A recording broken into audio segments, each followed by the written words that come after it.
من بعد ما حقق أفضل إنجازات في تاريخ المنتخب الأردني النشامة، وصل لنهائي كأس آسيا لأول مرة في التاريخ، والمنافسة على بطاقة العبور لمونديال 2026. المستوى اللي قدمه عموتة، تطور المنتخب الأردني مع حسين عموتة الملحوظ، وأصبح منافس قوي على المركز في آسيا إلى المونديال، وكذلك كما قلنا إلى نهائي كأس آسيا لأول مرة في التاريخ.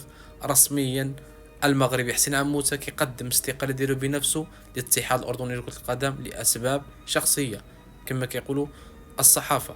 حسين عموتة قدم استقالة ديالو بيدو، يعني السيد هو اللي مشى بحاله، حتى واحد ما بزز عليه.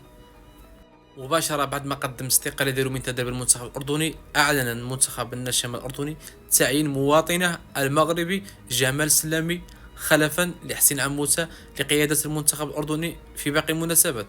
جمال سلامي استلم اليوم